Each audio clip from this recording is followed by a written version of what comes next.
So, as a preliminary matter, this is Aaron Vandestein, the chair of the Grafton Public Library Board of Trustees. Permit me to confirm that all members and persons anticipated on the agenda are present and can hear me. Members, when I call your name, please respond in the affirmative. Doug Bowman. Aye. Martin Essner. Aye. And Daniela Sharma. Aye.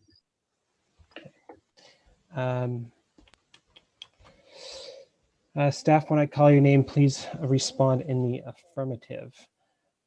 Beth Galloway. Could barely hear you, Beth. Could you try again? Okay, that was pretty much there. Okay, I think we'll be fine. Can you let me know who the scribe is tonight? It is Cindy Zariello again. Oh, fantastic. And Cindy Zariello, can you hear us? Yes, I can hear. Great. Aye. Whatever. So good evening. The open meeting of the Grafton Public Library Board of Trustees is being conducted remotely, consistent with Governor Baker's executive order of March 12th, 2020, due to the current state of emergency in the Commonwealth due to the outbreak of the COVID-19 virus. In order to mitigate the transmission of the COVID-19 virus, we have been advised and directed by the Commonwealth to suspend public gatherings. And as such, the governor's order suspends the requirement of the open meeting law to have all meetings in a publicly accessible physical location. Further, all members of public bodies are allowed and encouraged to participate remotely. The order, which you can find posted on the town's website at www.grafton-ma.gov, allows public bodies to meet entirely remotely so long as reasonable public access is afforded so that the public can follow along with the deliberations of the meeting. Ensuring public access does not ensure public participation unless such participation is required by law. This meeting will feature public comment. For this meeting, the Grafton Public Library Board of Trustees is convening via Zoom video conference as posted on the town's website, identifying how the public may join. Please note that this meeting is being recorded and that some attendees are participating by video conference. Accordingly, please be aware that other folks may be able to see you and that take care not to screen share your computer. Anything that you broadcast may be captured by the recording. All supporting materials that have been provided members of this body are available on the town's website unless otherwise noted. The public is encouraged to follow along using the posted agenda unless I note otherwise. We are now turning to the first item on the agenda. Before we do so, permit me to cover some ground rules for effective and clear conduct of our business and to ensure accurate meeting minutes. I will introduce each speaker on the agenda. After they conclude their remarks, I will go down the line of members, inviting each by name to provide any comment, questions, or motions. Please hold until your name is called. Further, please remember to mute your phone or computer when you're not speaking. Please remember to speak clearly and in a way that helps generate accurate minutes. For any response, please wait until the chair yields the floor to you and state your name before speaking. If members wish to engage in colloquy with other members, please do so through the chair, taking care to identify yourself. Finally, each vote taken in this meeting will be conducted by a roll call vote. All right, very good. Just give me a moment to pull up the agenda. So Beth had asked Cindy Zariello to join us tonight, and this isn't on the agenda, but I think we can make an exception. So please, Beth. So Cindy has graciously stepped in as our scribe until we were able to hire somebody. Cindy, don't worry, I do have a job description ready to go. I know you love attending these meetings, but you might want to do other things with your Wednesday night once a month. We invited staff to stop in and Cindy's family because we wanted to recognize her para-librarian level 2 certification achievement. The para certification is a paraprofessional recognition given by the Mass Board of Library Commissioners to sort of increase the professionalism of frontline staff who might not have a master's in library science. And Cindy, I don't know if you knew your parents were going to show up, but welcome, Dr. and Mrs. Brown. We're here to celebrate Cindy tonight because she not only got the level 1 certification, but exceeded the requirements for level 1 and was awarded a level 2 certification, which is just thrilling and exciting. We don't know that we'll be able to give you a raise ever, Cindy, but you certainly deserve one. And this award demonstrates that we want to move forward on that path for you and any staff who want to take that next step to become a paralibrarian. Congratulations. And I know you missed it, but Cindy was also honored at the Mass Library Association conference this past week for this achievement. And she joins Marilyn Wilcox, who is also a paralibrarian certified through MLA on our staff. Thank you so much and congratulations. Yeah, congratulations. Thank you, Cindy. Congratulations. This is fantastic and nice to meet your parents as well.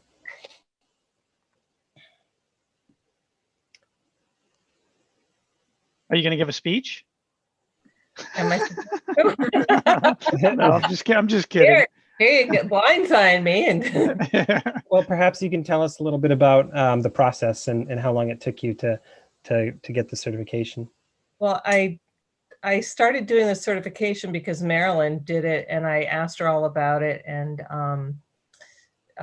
so then with COVID coming, I thought it was a perfect time because we were doing a lot of webinars and a lot of professional development types of things. And so I took some of that time to be able to fill out the paperwork, which is fairly extensive. Did you get me that green binder? And put the stuff into a binder.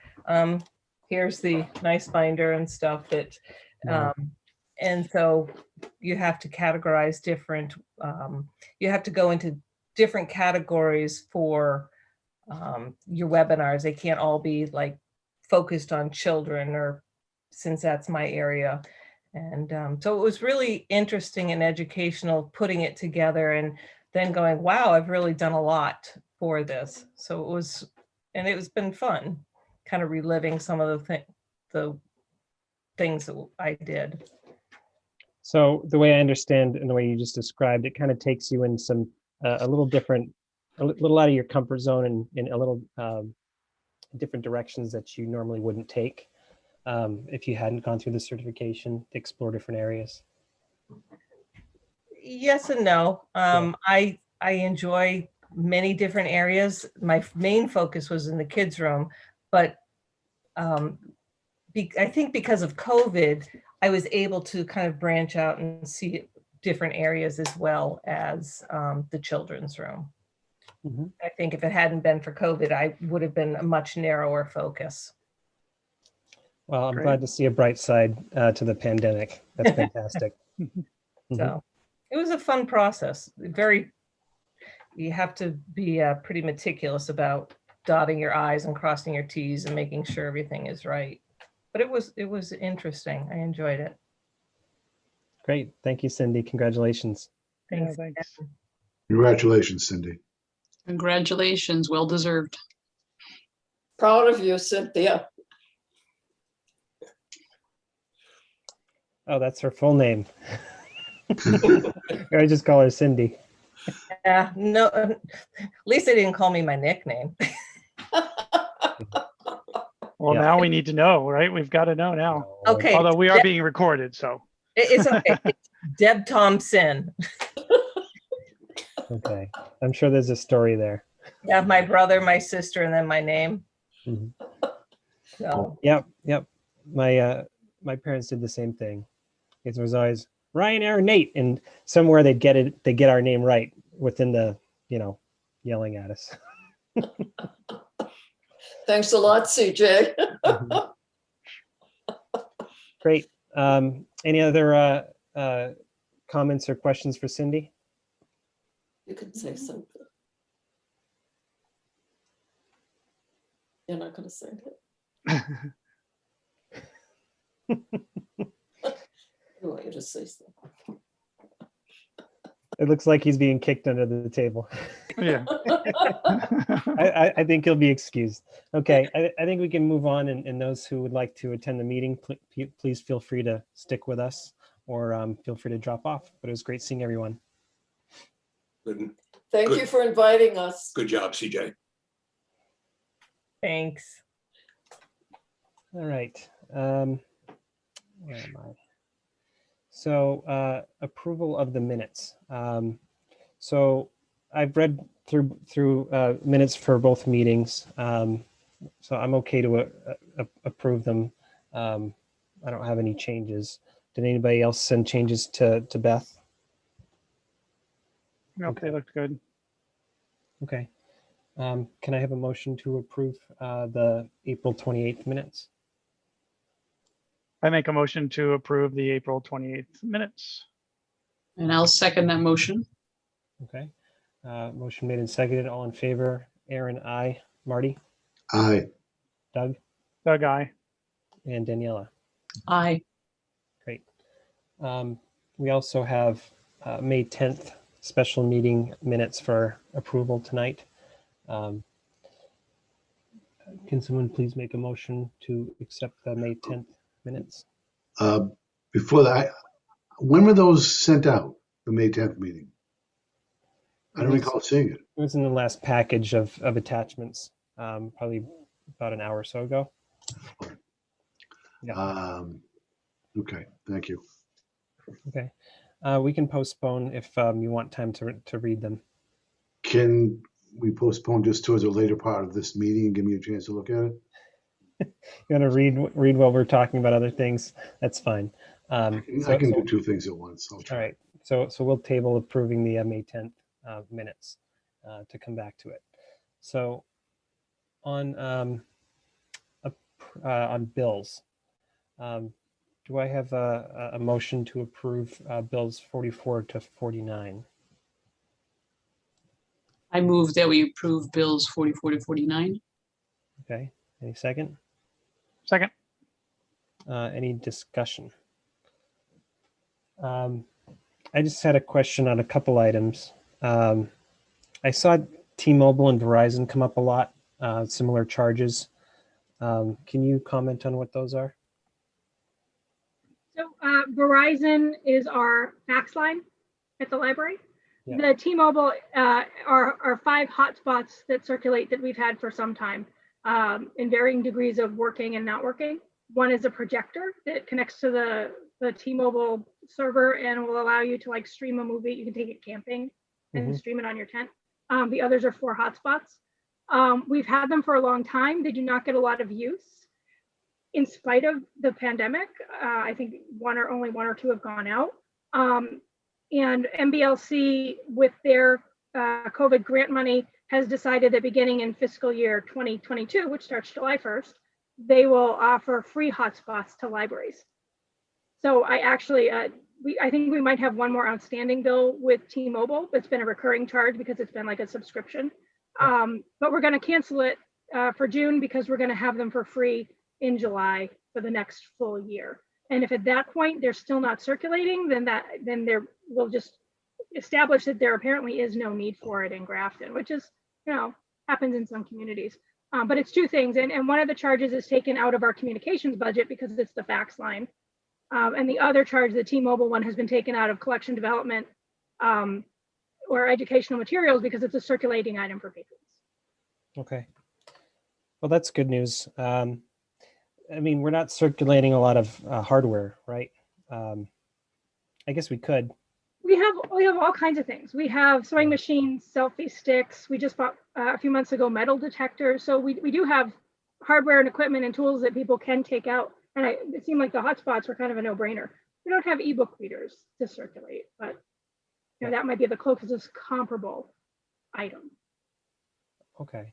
Yeah, I was just thinking because of the pandemic, those sort of items maybe not be circulating, but I guess there's no reason why they shouldn't be circulating during a pandemic.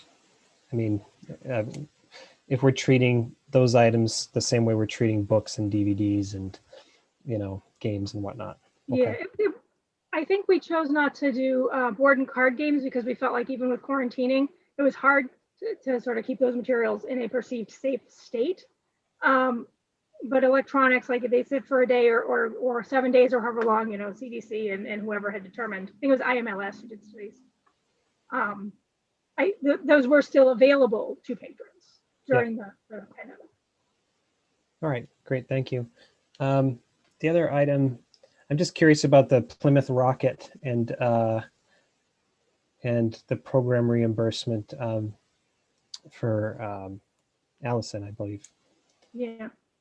So we don't have a credit card. Yeah. As a library, and the one for the town is very hard to get. So we are in a position of if it's not something that we can be invoiced for or get from an MHEC or state of Commonwealth, a Massachusetts vendor, then staff have to put their own money out to make purchases. So to fit our Tails and Tales summer reading program this year, we came up with two special things. One is a book folding program where we collected really thick used items, some discarded from the library, some collected from the Friends book sale. And we need patterns and instructions to give out to patrons so they can do the book folding activity. And those are available, again, not from any library vendor, generally from artisans and craftspeople. So Allison used her own money and credit card to make purchases for patterns for book folding so that we could make that part of our summer reading program. It's an upcycling, recycled craft program that fits the theme.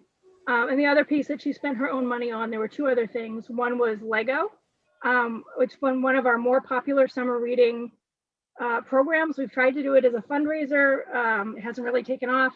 And instead we've started doing it as a build along with us. We buy all the pieces, supply kits to the first however many people who sign up. In the past, they've come in person. This year it'll be, I think, on Zoom.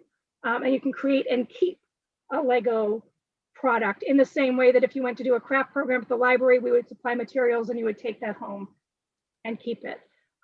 They're from all different vendors rather than from Lego Education, because Allison set out to get the most bang for the buck and keep the price low per item. So sometimes she might have bought direct from Lego, but she also bought from third-party vendors who have like stockpiles of that specific stud button piece that you need to make whatever that craft project was.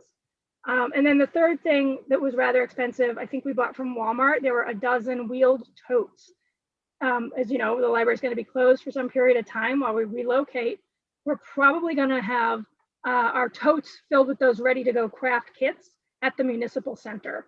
And we needed something that we could easily move around and that it would be easy for staff to say, okay, that's the Monday tote, the Tuesday tote, the tote for the teenagers, whatever. Have that all pre-assembled and drag it over to the right place and make it easy for people to come and pick it up. And we did price them from a couple of other vendors, including the state and MHEC ones. The price was 4 times as much to go through, like, I don't know, what one of our like Office Depot or Staples or a company like that. So we ended up going to Walmart, which was the cheapest price, but could not invoice us. So there's a large, I think we're paying Allison back about $2,000, maybe more, for all of the things that she went ahead and purchased with her own money that was pre-approved to get reimbursed for. So the problem with not having a library credit card for items that we can't get from somebody on the state vending list, one of those two lists, is that staff are out $2,000 at a time for up to 30 days while we wait for that reimbursement. And meanwhile, she does not get reimbursed for like the charger fee for her credit card use. She's just donating that out of her generosity. Yeah. Thank you for explaining it. I mean, it's important to get her reimbursed quickly. I mean, that's a huge charge to have to incur, on behalf of your job.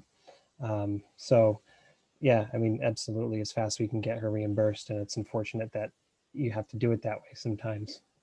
I do think too, the staff are very, very committed to creating an exciting and dynamic program with components for all ages, especially this year, because as we were in planning mode from January on for summer reading, that's when it starts, January.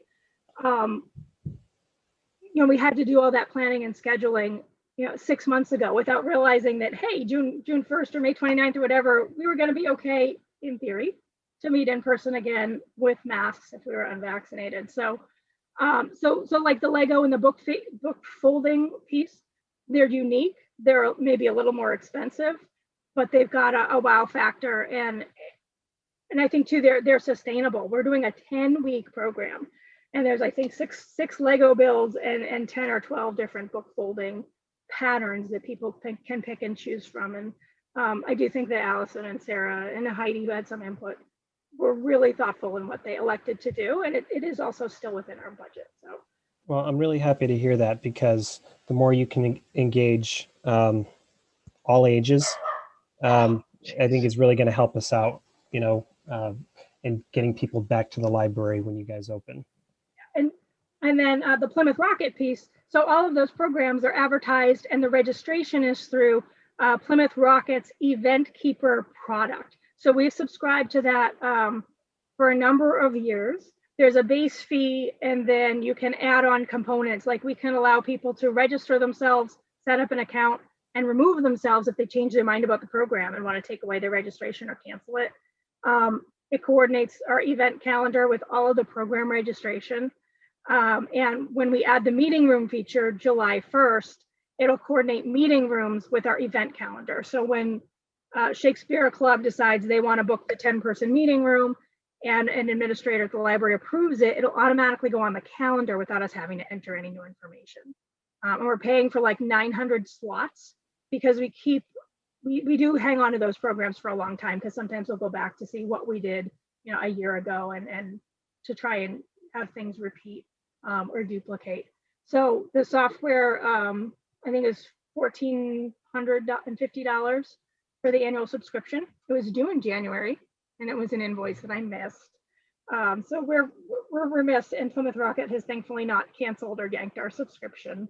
I paid it out of gift for two reasons. One is because the Friends actually contribute some money toward it, because it also, Plymouth Rocket also has our museum pass reservation software. So it doesn't coordinate directly with the rooms or the reservations or the calendar, but we get a discount by adding that to the suite of products that Plymouth Rocket offers. And then the other piece was we were spending so much on other things with programming. It seemed like the gift account, which is pretty flush, was just a good place to take the whole amount out of. Okay, thank you. That was a lot, and I hope you didn't wear yourself out with that. Doug, go ahead. I'm sorry if I just missed it, but the event keeper, does it synchronize with whatever piece of hardware we're putting in front of the games, in front of the meeting rooms? Because I thought we were going to have a little display outside the meeting rooms with the calendar. And yeah, they've got they have different feeds, but also I believe they're mobile friendly. So we can take the iPad or tablet that will be outside of each meeting room and have the display of what's happening in that room, like for the whole week. And yeah. then I think in theory, if we could have a second tab where if you wanted to reserve the room, you could click and Okay, great. it wouldn't automatically, like, then someone needs to get an email to approve the reservation if it's that day of reservation, and it's actually going to be quicker for patrons, like to go to a public service desk to book a tutoring room. But yeah, it's an interface. It has a staff end the patrons don't see, and a nice patron display that will show really nicely on a tablet or mobile device or computer in the building. Yeah, I just didn't know that the like Andy and company were aware of that piece when they're talking about the thing that's going outside the room. So great. Yeah, it's just like an iPad, excuse me, or a tablet that they made sure that there was a power drop, except when we found out there wasn't. I agree that at the end of close daily, we could remove all those iPads and tablets and charge them in an office and hang them up again first thing in the morning. It'll just be a procedural thing. And they'll connect over Wi-Fi. They're not hardwired. And it will be secured so that people can't yank them off the wall. Like the ones we have at the library now are in a locking device. Okay, any other discussion on the warrants 45 to 49, 44 to 49? Okay, so all in favor, Aaron, aye. Doug? Doug, aye. Daniela? Aye. Marty? Aye. And Dana, we're approving the warrants. We can't hear you.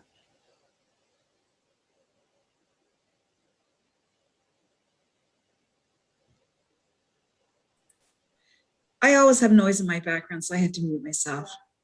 Okay, so she raised her hand and said that. So you I said did. aye. You did hear me though, right?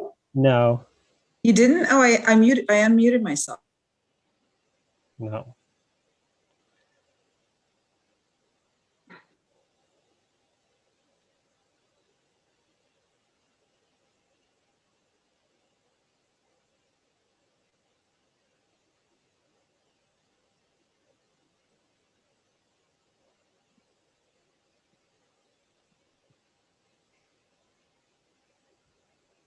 Can I ask a question? Hear me now? Oh, now we can hear you. Oh, sorry, I don't know what was going on. Most people like to mute me, I think. Sorry. Oh, did you say aye, Dana? Aye. Great. Okay. There you go, Cindy. I talked, so you did get a motion Cynthia. in a second, right? Yes, we Okay. did. Yep. Thank you. Go ahead, Doug. What were we gonna? It was actually related to the earlier when you read out the thing. Do we have plans for meeting in person, Yeah, I or think is I'd that on like the to- agenda? It's not on the agenda, but I would like to address that. Maybe, We can do that at the end. yeah, maybe during the COVID-19 update. Okay. Great. So we're ready to move on. But Marty, do you want to go back to number 2? Yeah, I'm prepared to make a motion that we accept the minute meetings of May 10. Great. Motion made in second. Anybody second? I second. Okay, great. Dana seconded. Motion made and seconded. All in favor? Aaron, aye. Doug, Doug, aye. Marty, Aye. Daniela, Aye. and Dana. Aye. Great. Thank you. So to ongoing business, the MPLCP building program grant.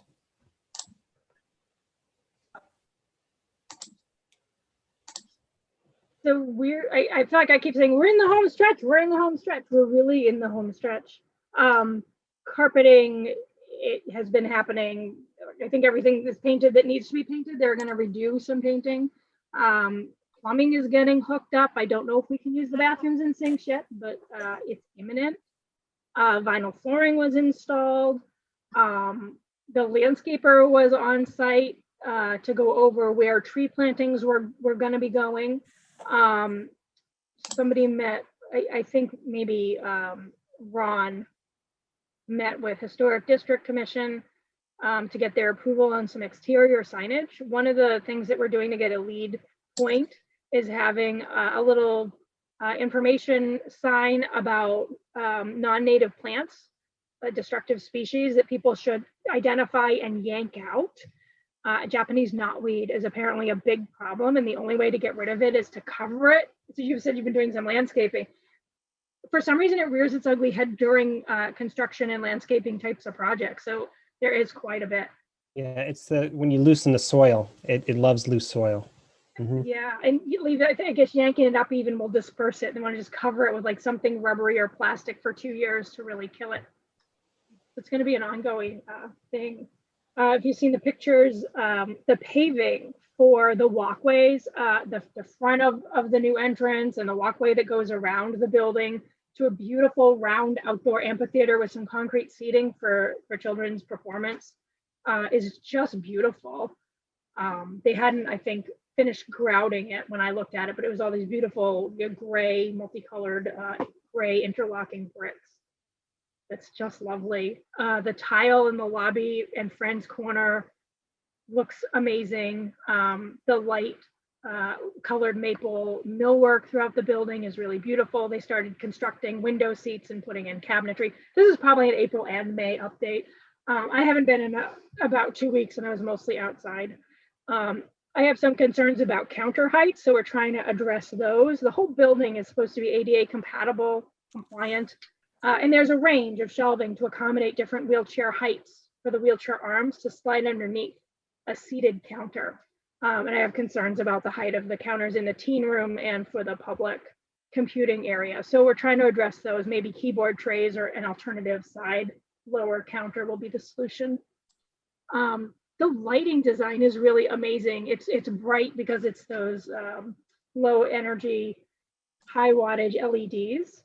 But it still has a daylight component. It's not like warm, cozy lighting. It's bright, which makes it really easy to see. But the fixtures are really interesting. They're curved in the children's and teen area. They're triangular in the gaming space. There's some really cool long cylindrical ones in the reading room. It's just really coming together so beautifully. In theory, the HVAC is on and working. So they're starting to blow out the building to do some of that off gassing. The shelving is very, very delayed. And I know that Corey at Tucker Interiors is really working to try and get it in sooner. They had originally estimated mid-June, like Friday the 12th. And now they're saying it's probably not going to show up till June 28th, which is a very tight turnaround to get it set up so that the movers on July 12th can come and start to shift that collection back into the new building. Still doable, but it's a bit tension inducing to see those timelines so tight. Most of the loose furniture it's all been ordered. It's being constructed and put together. And we'll be starting to ship beginning of June, so it'll show up mid to late June. There's a few straggling pieces. We're waiting for clarification on what exactly is straggling, but I saw a couple of July dates, mid-July, for some of the furniture. We would love to be able to have our Friends of the Library do their annual meeting in July in the new building. But I need to know if those stackable high-density chairs will be in place for them to actually do that on the date that they're looking at. So I'm still kind of waiting for clarification on that. And then I just got a bill for upholstery from Tucker, which is getting shipped out to Mass Corrections because they're the ones making all the cushions for the love seats, not the love seats, the built-in window seats throughout the building. And then Interiors Committee has been still meeting every other week or so. We're talking about things like what kind of design is going to go on the window film that's in the historic room adjacent to the 10-seat group study, so that people don't walk into that full-size window.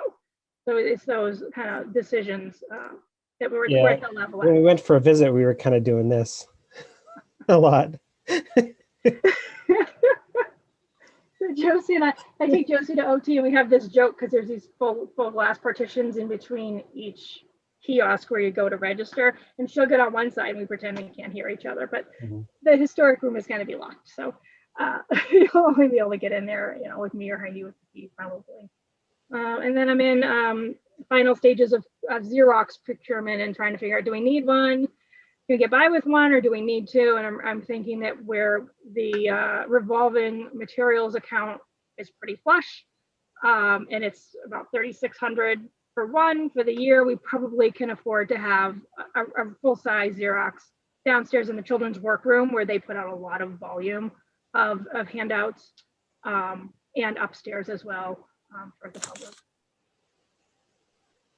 This construction is an everyday thing, but we're almost done. Thank you. I saw a hand up from Dana. Did you have something to contribute? Now I can't remember. It was a question about, you were talking about. Window seats. I'm sorry? Window seats. You got excited about window seats, I think. No, I think that's great. No, that's no, I think that's just really cool. Well, we can come back. I think it was about the shelving. So who's putting that together? That was my question. I actually don't know. I was going on the assumption that Tucker hires somebody to do that for us. Like it's not CTA for sure. And it's not going to be me or you and Andy. And who's Tucker? Tucker Interiors is a library company that supplies furniture and shelving and display units. They're on the MHAEC contract, and buildings work with them. My predecessor worked with them as well. They're pretty well known, and got a so they'll have to. It'll be up to them then. They'll have to do that in a quick fashion, is what you're saying. But because we had the delay because we think all the ships in the Suez Canal. Okay. Yeah, okay. I mean, I just wondered. They still have like 10 business days, but there's also a holiday weekend in the middle of that, July 4th. So. Okay. So, I mean, worst case scenario, they're still setting up shelving, and the movers come and start moving the office furniture first, or they are able to get part of the shelving, say in the children's room, up. So while they're constructing adult shelving, they can start to move the children's stuff. I'm sure they will figure out a way to coordinate it and keep us on target for our soft opening August 1st. August 1st is soft opening? Wow. I think 10 days to 2 weeks to move should be enough. Oh my God. Yeah, I mean, I think what would be helpful is to stick to the schedule that we're trying to create now for our June opening, so that we're not open 60 hours a week off the bat. What would be really helpful would be to do some half days, a mix of evenings and mornings, to get staff acclimated to the space, to figure out workflow, to give us time to meet as a group every day to go, okay, what's working? What do we need to change? What do we need to put on the punch list? Did we need an Okay. outlet here and there was no outlet? Did we all are we all trained on the AMH? What trouble are we running into with, the self-check machines, that kind of stuff. Okay. What do you mean by a soft opening? Soft opening, we're open, but we haven't had a grand opening or dedication. Okay, but is that open to the public? Open to the public, Wow. all services should be available, but like if it turns out, we're still waiting for something to come in to make print work and there's no printing, like there just might be bugs and we Okay, need time to beta test and work that out without the stress Okay. of we're open, 10 a.m. to 9 Okay. p.m. 4 days a week okay, and weekends. thank you. Yeah. Any other questions or comments for Beth about the building program grant? I do have. Go ahead, Beth, and then Doug. Yeah, I do. I also do have one announcement, and that's I got an email from, maybe this is what Doug was going to say. I hope I'm not stealing a thunder. No. MBLC sent an email that they were going to send us $1.8 million because they had money left over. So remember, there's a waiting list, right? And even though we've met the first benchmark of signing the construction contract documents, and that only got us $460,000 2 years ago because that's what they had to give us because our turn had not come up on the waiting list. Our turn is still not up. We're like number 7 on the waiting list now. We did move up because 2 libraries bowed out. But they had money left over after they did their distributions and sent over a contract and said, hurry up and get this reviewed and signed. I'm pretty sure select board will sign it Thursday night. And then we will get a check. Dana, I'll get you a press release if you want to send out. We'll get a check for 1.8. It's almost closer to $1.9 million, which is actually like 20. It'll total almost 25% of that grant that they gave us. So. Are you talking this week?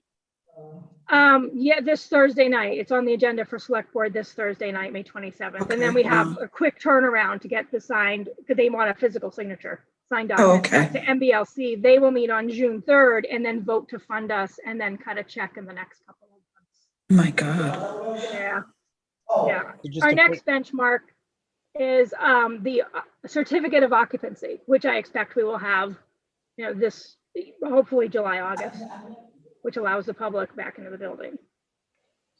But even then, even if we meet that second benchmark, again, if like our turn is not up on the wait list yet, then what will happen is next fiscal year, they'll do the same thing. They'll say, all right, well, this is what we have left over. Or next June or July, they might be saying, great, we're going to make sure that you've now got your first 20%, and next year you'll get another check if you meet the next benchmark. Just in response to the check for 1.8 or 1.9 million, it's fantastic. How does that then get used when they start to reimburse us? Do we pay down the loan with that money just in one lump sum? Because we still haven't finished kind of paying all the bills yet, or have we? Do you know? If you don't, it's fine. There's bills constantly coming in. I think that'll be between Andy and accounting. Got it. Yeah, because if they give us money, what we have to do is write a report that shows that we didn't use that money to pay off anything that was not an eligible cost. Right. We can't use it for landscape. Yep. Yeah. So that's Okay. Yeah. That's what Andy and accounting are dealing with, Yep. that. So thankfully. Okay. Any other questions for Beth regarding the check? And then I'll go to Doug. What's the word? Go ahead, Doug. I was just going to add that I think this is the best time to add it, is the trusts. We voted last month to transfer monies from 2 of our trusts to the construction account, and that has occurred. So we now have the $125,000 was moved from the Jerome Wheelock and the Geo Wilson Trust into an account for the construction program or construction project. Nice. Yep. I'm glad that went smoothly. Thanks for spearheading that, Doug. Yep. I just have one comment to Beth when you're talking about the library space and talking about the lighting, how beautiful it is, and how unique it is. I just remember our discussion about a year ago when we were talking about stringing up lights in the adult section, or like putting flashlights at the end of each of the rows. And what a difference in conversations and perspective. Oh my God, that was awful. I Yeah. was dying when we were talking about that. I have to just tell you that. Mhm. Okay, great. Are we ready to go to the next item? Possibly. I just want to take a quick look at the agenda myself because I might have had one other thing that fell under this. Oh yes, weights and measures cabinet. Yeah, thank you. Yeah, please. So the story behind that, I would like to suggest that the Board of Trustees meet with the Historic Commission, not the Historic District Commission, but the Historical Commission, which looks at things like building interiors. They had asked in May 2019 if we could accommodate a renovated weights and measures cabinet owned by Town of Grafton in the new building.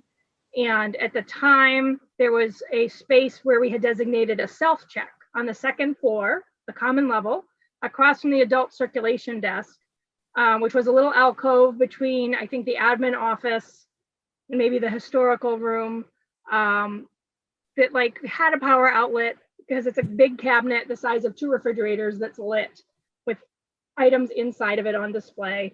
And I said, I met with the committee, and I think Ron might have been at that meeting, and my comment was, this is totally out of scope for the library. We have a collection development policy that says that we don't collect ephemeral like this. We're not a museum. But I'll bring it to the board and see what I could do. And I did not bring it to this board for a vote, and I probably should have, and I am remiss in doing that. Instead, at the next meeting that we had, I said, we have this opportunity. It's out of scope, but we can try to make it work. And then our plan showed that cabinet in that space for a number of years until 2 things happened. One is that John Stevens in a meeting said to me that the cabinet was restored and it was at the municipal center. I said, oh, I didn't think there was any other place in town to put it. Great, it can stay there. And he's like, well, no, you said you'd take it.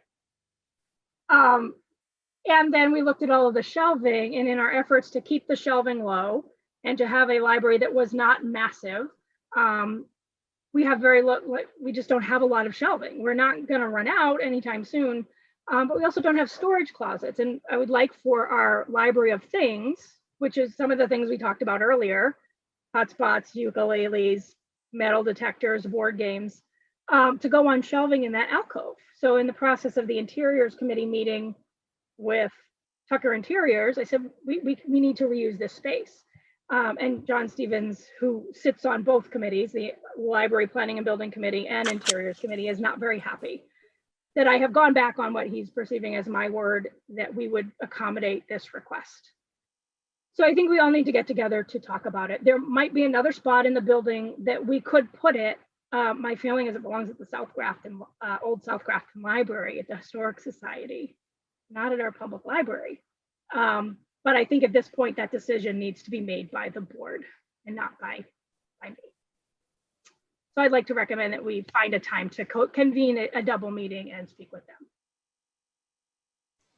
So what is the urgency of this? Because we have a meeting next month and then a meeting in July.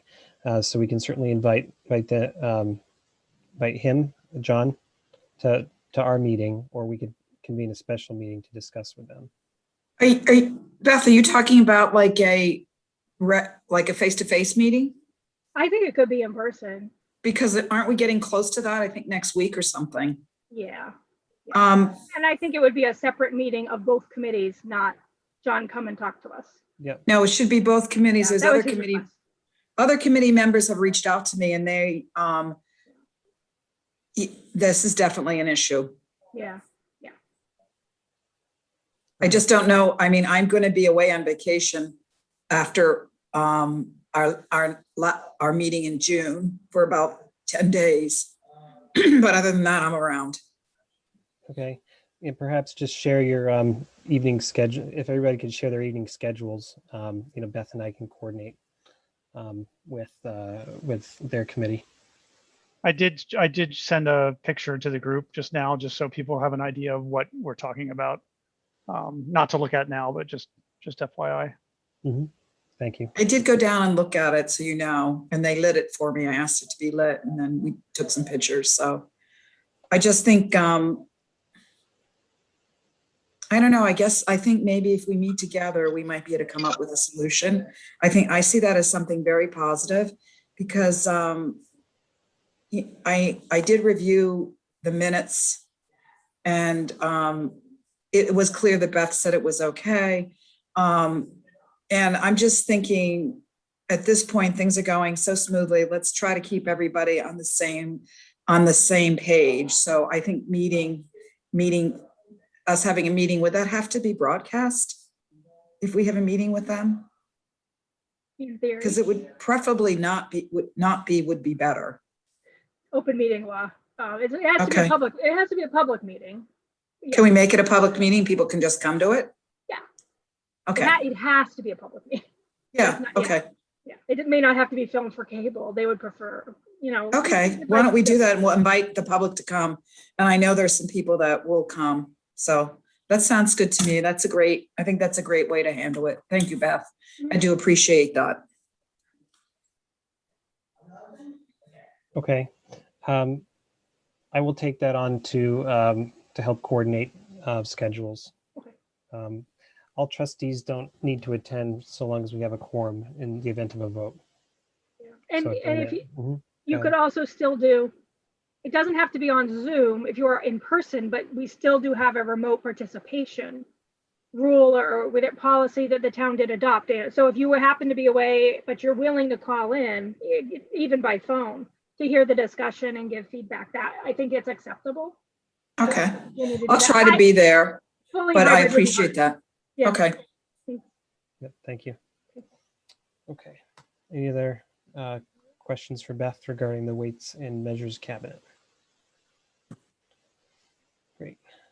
Okay, next item on the agenda. I lost my agenda. Where am I? FY21 budget review. Yes, thank you.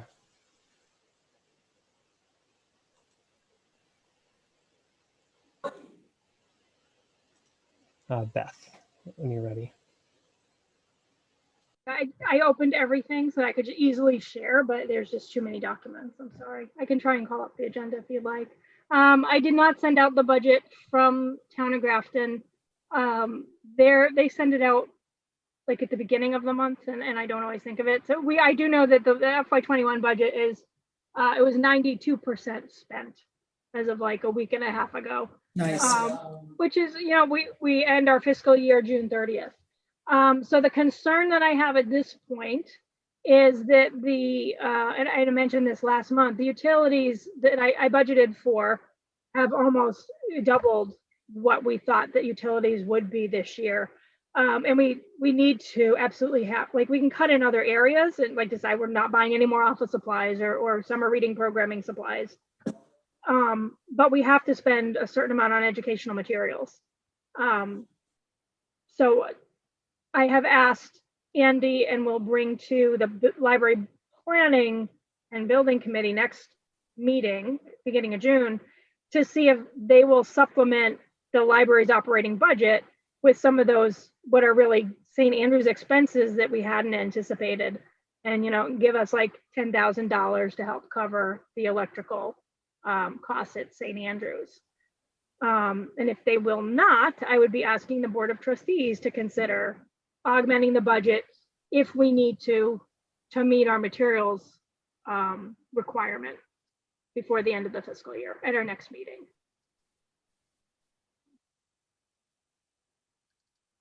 So we voted to add 2 additional hours a week, but that doesn't. Next year. Yeah, next year, right? So we still have to meet the 15%, right? Okay. Yeah. They're giving us a pass this year for not being open, so I think it won't fly. Okay. And I know I budgeted more than I had to for materials, so it might actually be just fine. And what we spend from the Friends or gift account also counts toward those expenses. I need to like fine tooth comb to look at where we are for the next month. So does that mean you think that if we use the monies to pay the utilities, then we won't be purchasing enough in the month of the last month in June? Is that what you're saying? So if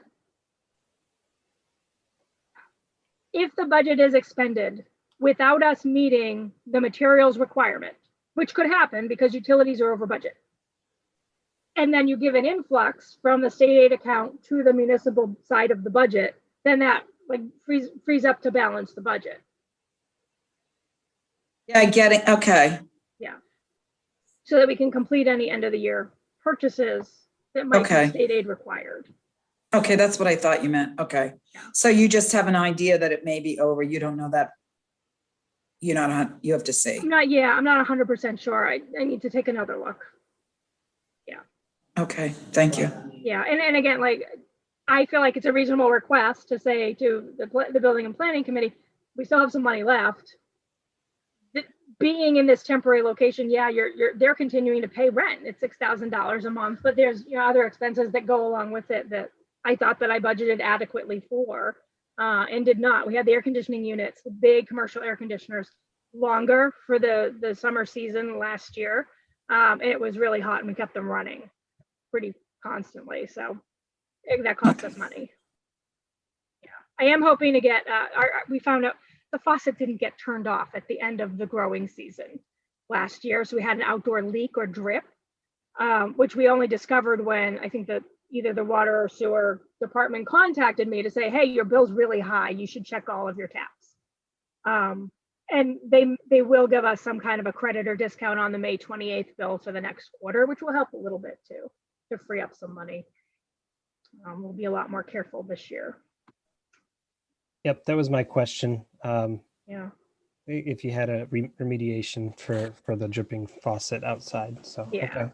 Very So good. so just to be clear, like there isn't potential to go over budget because of mismanagement or crazy spending. It's more I didn't budget well enough for utilities this year in particular. Okay. Any other questions for Beth regarding the 2021 budget? Okay. 2022, Beth.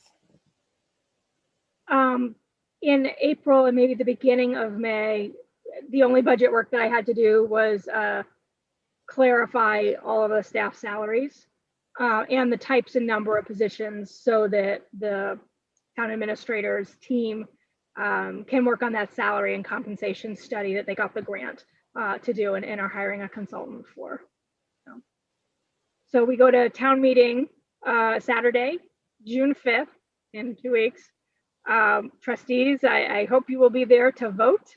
I will be there as department head holding my breath when they get to the library 610 line to make sure that nobody calls out a hold or has an issue with what we'll be spending proposed for FY22. So there haven't been any new changes since our last meeting. I don't anticipate any again unless somebody has some issue at the June town meeting.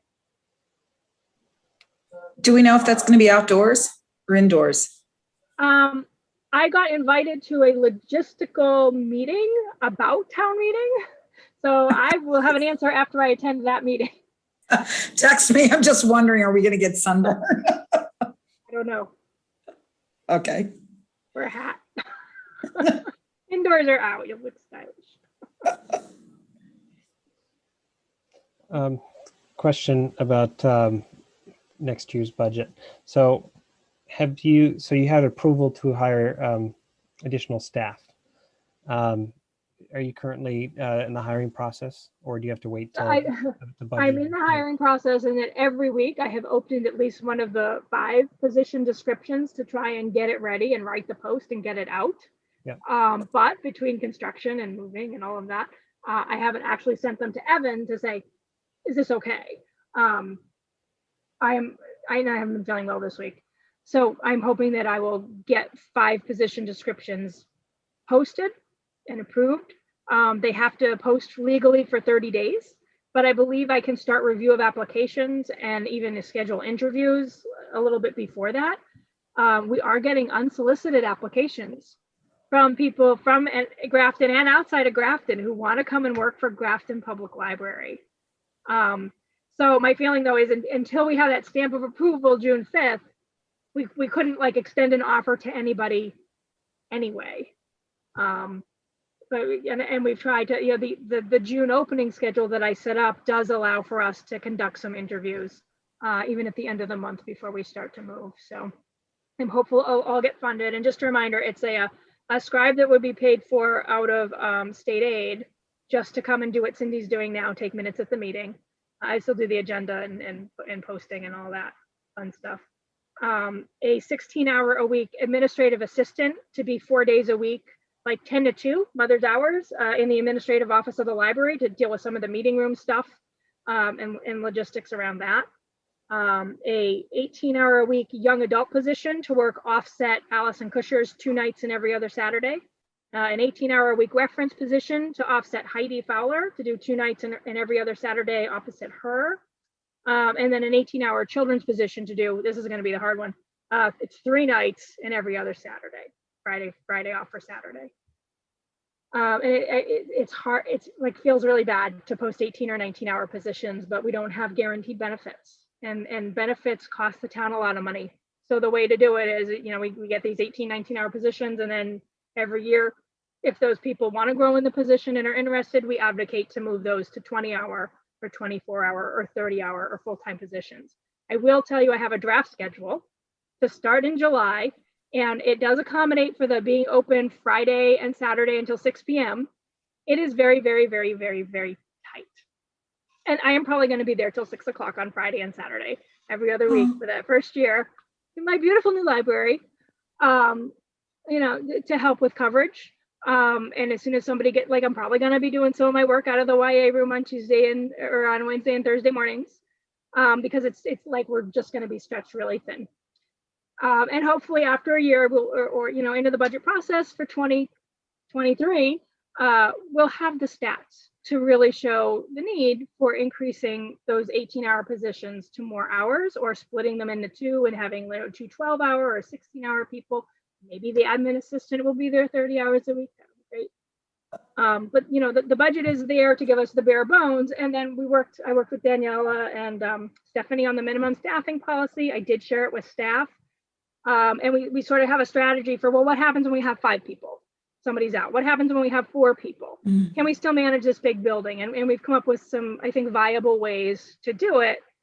It might mean, you know, the phone goes to a voicemail and we have to call somebody back. Or people have to go to self-check when they really wanted to talk to the librarian about the books or items they were checking out. It'll be a little stressful. I think it'll be okay. It's crossed. And we want to stay as low impact as we can for the town's budget. Thank you, Beth. Thank you. Any other questions regarding the fiscal year 2022 budget? Okay. How about an IT update? I don't think I have any issues for April and May. How's the wiring going in the new library? Underway, as far as I know. Yeah. Yeah, I don't know that the Wi-Fi is turned on, but it will be by June 8th, so I hear. Right. So you wouldn't move the Wi-Fi from the current location to the new location. It's a. I believe we are getting like everything new. Okay. Yeah, because, you know, about half of it's getting paid for, almost half of it by that state grant. So, yeah. Okay. Cool. Yeah, I mean, it's going to be a challenge to make sure you have Wi-Fi coverage in such a big space. But I trust Coughlin and their team. Yeah, there were some dead spots in the old stacks. Yeah, the very thick walls.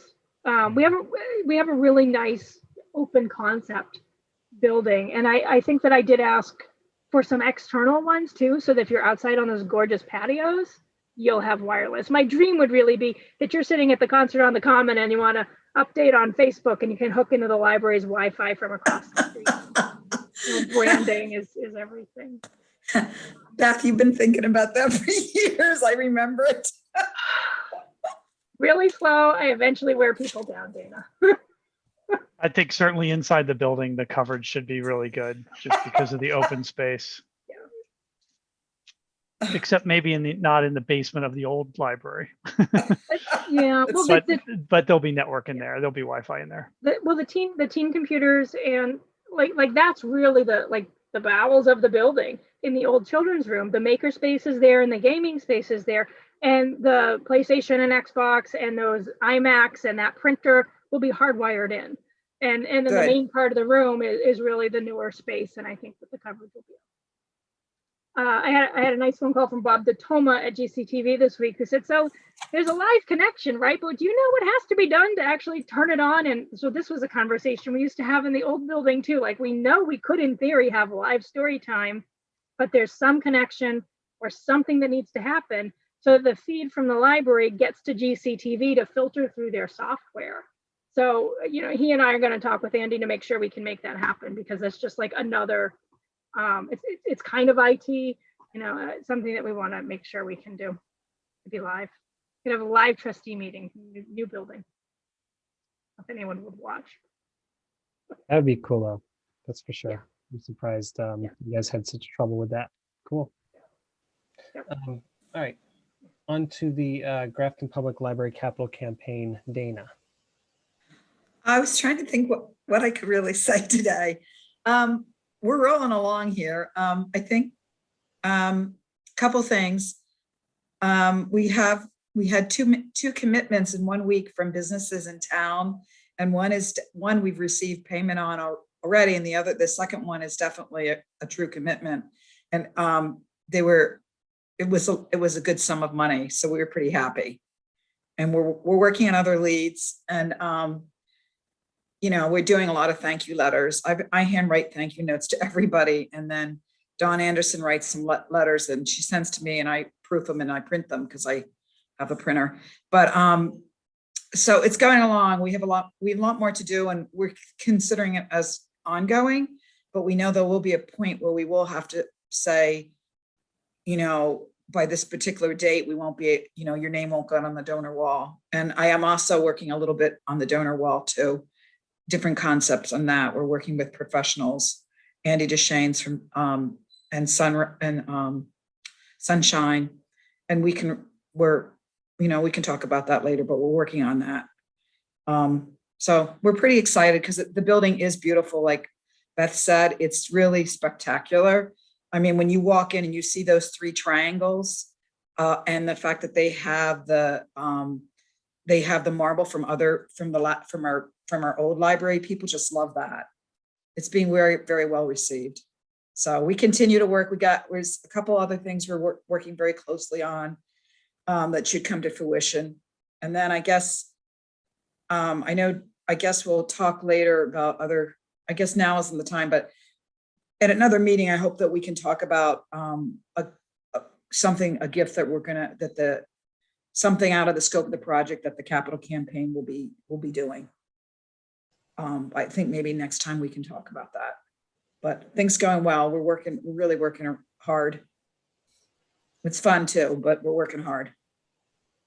So two things, Dana. So that's fantastic to hear about the marble that was saved, because I know that was a big pain. The construction company, said it probably would have been better just to go ahead and start new. But I'm glad that people like to see a piece of the old library space, and I'm glad to hear. They love it. I mean, everybody sees that. It just gets so excited.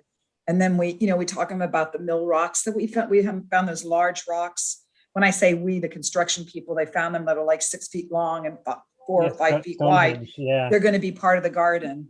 And that's what we found. And we found a Texaco sign that I know Andy has that, and I'm sure we'll put that somewhere. I don't know. I'm sure he'll work with Beth on that because he found that. And we also found some pottery and things. So when I say we, it's the construction people as they were doing all the work. So neat. One last question. So I saw that there was a gift from the recent Dexter filming in town. Did that go to the capital campaign, or was that just gifted to the library, gift to fund, gift I account? think it was just a gift to the library as far as I Yeah. know, but that was just a gift to the library, which is incredible. Mhm. That's really incredible. I mentioned that to my younger son, and he said, "Oh, did they give anything to the? Oh, really? Did they give something to the rec department?" I said, "Yes, but they gave all that. We were just so amazed that we were given so much. It was such a nice. It was such a great. It's just like another great story. And I have a story I could tell if it's okay, about a donor, and I can tell. There was a donor, a gentleman who lived at Crescent Valley Manor Home for 15 years, and he saved his stimulus check and he gave it to the Grafton Public Capital Campaign. And his name will be on the donor wall. And his relatives were telling me how much he loved the museum, the library. And I think Susan Leto is one of the librarians who would visit him. And he just loved all the books and everything. He also gave money to purchase specific books. So it's astounding to me. It's such a wonderful story. And, his relatives honored his decision to give us that money. I thought that was very sweet too. So he just loved the library so much. He wanted to thank the library. And it was a really good donation. It was high, it was, up there. So I thought you should know that. Yeah, I hadn't heard that whole story. I heard a piece of it, but thank you for sharing. And I asked them, they said I can use it. So we're going to use it. We'll use it when we talk to people, when we do it in the press. So I just thought that was really sweet. I really tell you, it's a 32, 35 years that this has been going on. There's been, he had a 15-year relationship with the library. I think that's significant. It really is. Mm-hmm. So thank you, Beth, and thank you all the librarians and all the past ones. Everyone's been working so hard for so many years. And that's why this is going so well. And Andy and the building committee are just phenomenal. They're just working, making sure things go right. And it's phenomenal to me. It's just so exciting. It's like a dream. It's a dream come true, really. And I had somebody who's donated money, who's anonymous, and the family said, "We cannot come to a tour, Dana." I'm like, "You can't?" "No, because we'd be overwhelmed. We cannot do it." I said, "Okay." And these are young people. I was just thrilling. So. Great. Thank you, Dana. Any questions, comments for the Grafton Public Library Capital Campaign? Beth? I just want to say thank you to Dana and Doug and Dawn and Carrie for all of the work and solicitations and thoughtful use of where those funds are going. The Dexter money did go to the Friends, and I did ask if it could go directly to our gift account, because they have not been able to fulfill their usual obligation because membership was down and they haven't been doing fundraisers. So I know they promptly got the check, but I'm still hoping that they will disperse it to us, for museum passes and summer reading program prizes and that kind of stuff. And it was Walter Kasiba Jr. Yes, who, thank you. I didn't mention his name. They said I could. Yeah, so he loved CDs and music and reading Billboard lists. So we bought a fairly expensive collection of Billboard top 10 lists that he interlibrary loaned a whole bunch. So now we own it for the next person to get. And I just think it speaks so highly to the staff too, of the relationships that they build with our patrons. Susan Leto is excited to be going back to Crescent Manor to do her book wagon program. I think May 13th was the first one. And they got 24 or 28 requests and checkouts and hold requests from the patrons there. And it's something that will continue. For people who can't get to the library, we will bring the library to you. It's such a great program. Thank you, Beth. Definitely. Okay, on advocacy, I'd like to table this one. I don't have anything to bring to the group unless anyone has something they've heard about that can bring to our attention. Okay. Next is a Friends membership and update. So I just have one thing to mention, Marty, and I'm so so embarrassed, but I have a letter here that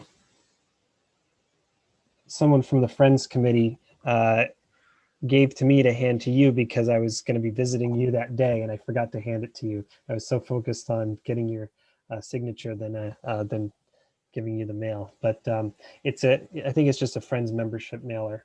So if you've done that in another way, fine. But if not, I still have it here on my desk.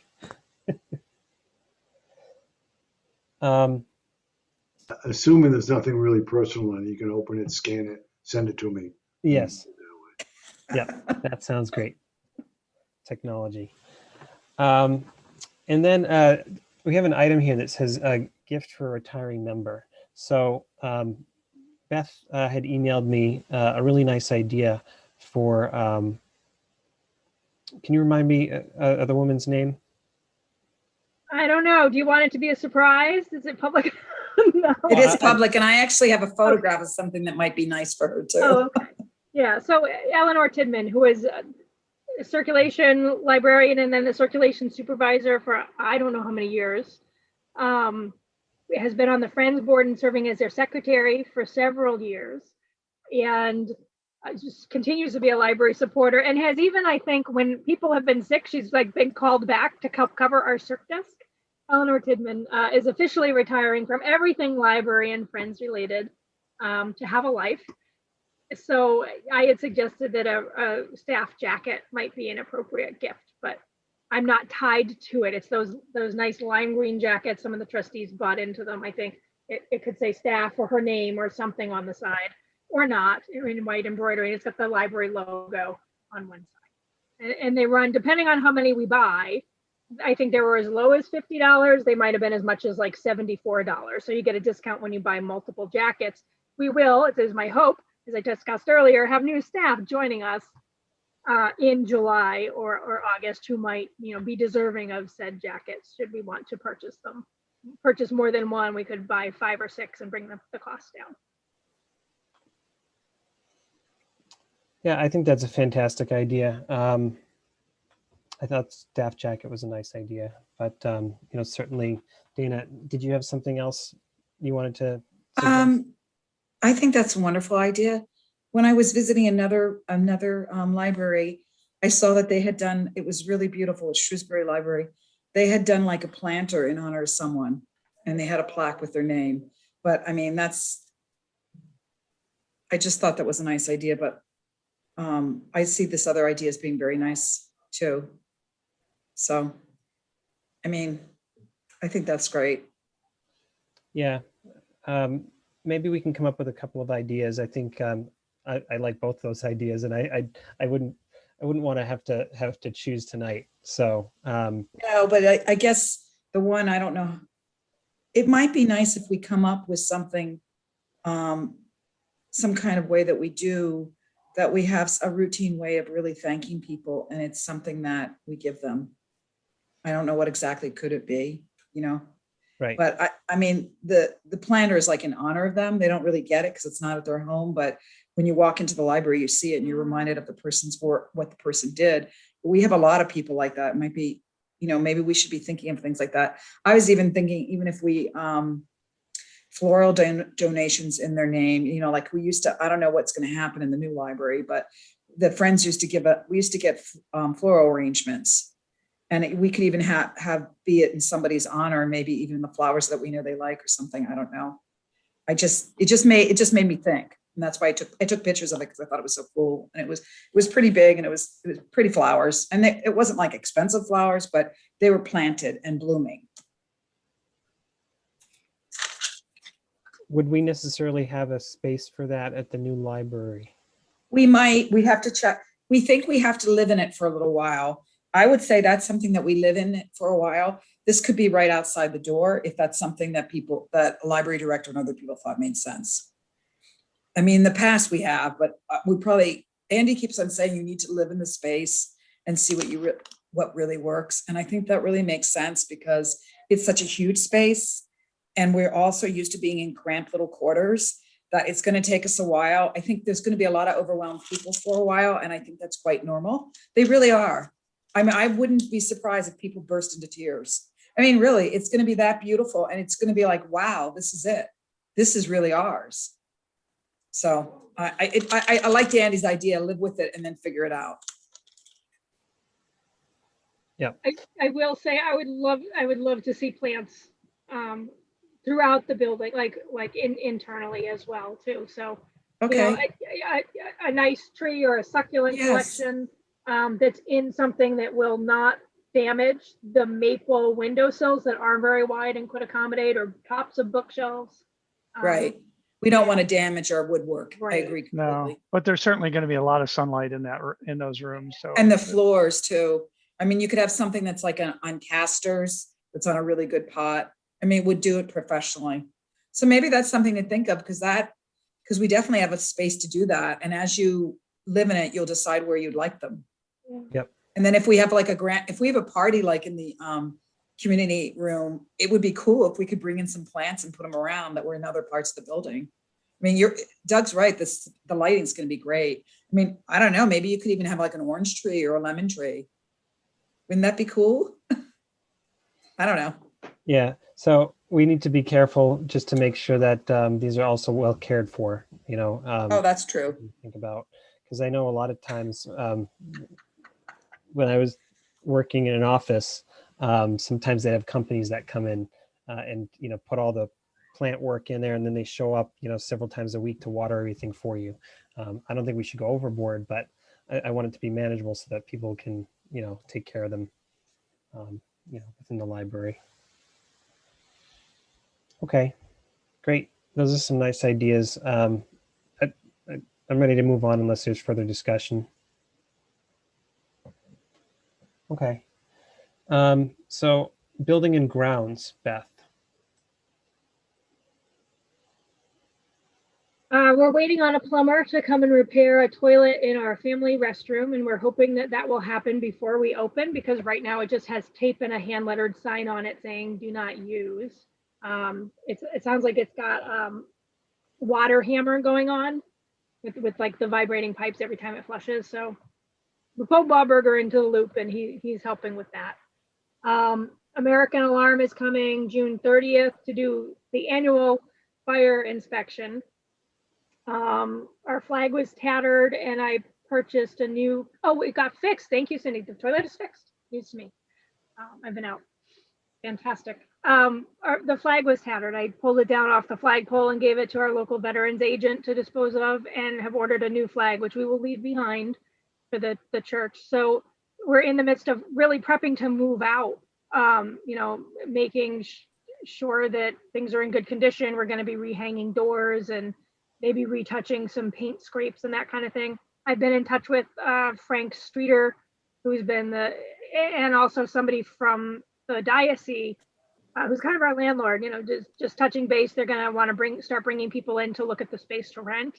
And we're working on a huge list of town-owned items that we will not be taking with us, that need to be properly deaccessioned, which means as much as I love the antique card catalog from 1930, whatever, I can't have it. You can't even sell it to me. It has to be offered to town departments. We are actually going to keep those, but everything that we are not taking with us has to be offered to town departments first. And then we'll go to public auction. So I have staff and volunteers working to photograph, document, measure, create. We're working from a big spreadsheet of all the things that we do not need to take, and that we really can't keep, that have to be out by the 31st of July this year. Wow. Yeah. What? We're trying to. I'm sorry, go ahead. Desks, task chairs. We're getting almost all new task chairs. You know, school style seating in 2 sizes that Jennifer Menser bought for the children's room to improve that space when she was the children's librarian. We have 4 red Adirondack chairs that we purchased, which, like, I don't know. You know, I kind of have to check in with the architect and a landscaper to say, is it appropriate to bring these back over? And if not, like, can I offer them to rec for Silver Lake? Or if they don't want them, really, I don't know, maybe one of the schools wants them. We have to take care of, we should take apart the planter, the big raised planting bed outside, that we won't take with us, but maybe one of the schools will want it. So in terms of building and grounds, you know, most things are in good shape, but we're just very aware that we are going to be moving out and turning the keys back over, and we need that to be clean and done so that we're not paying another month's rent for a space we're not actually in. Big job. Big job. Thanks, Beth. I delegated. Fantastic. Yeah, I mean, certainly having stuff that needs to be sold in a time crunch is difficult. But yeah, so is there a plan with this stuff if you can't move it? If you can't So, sell it? yeah, my hope is that on June 1st, I will be saying to Evan, here's the list. In department, here's the list, what do departments want? And then whatever is left, like where are we going to store it? Because it can't stay here at the church. I do hear that the schools have very old task chairs, and they will probably be very happy to have our much newer task chairs. So at least those will have a good home. Does it have to go to public auction? Yeah, we keep like friends and trustees and staff. Who would keep does the that staff. then? The town, not me. Would we be allowed to go to it then? Because Yeah, you're public. I remember there was some really nice outdoor furniture that was given by someone that's nice. And I was thinking, I don't think it's going to be appropriate for the new library, but I might like to have one of those, but I'd have to go to the public auction. Okay. Yeah, I already had an inquiry about picnic tables, and I said they're not mine to give away. If they were, yes, you could have them, but No, I know that. I just wondered yeah. how the public auction Yeah. would be done, if it'd be like, with the way you imagine an auction to be. Yeah. I don't know. I assume I don't have to run that. I just have to say, here's a list of No, stuff. I hope to gosh you don't. Imagine.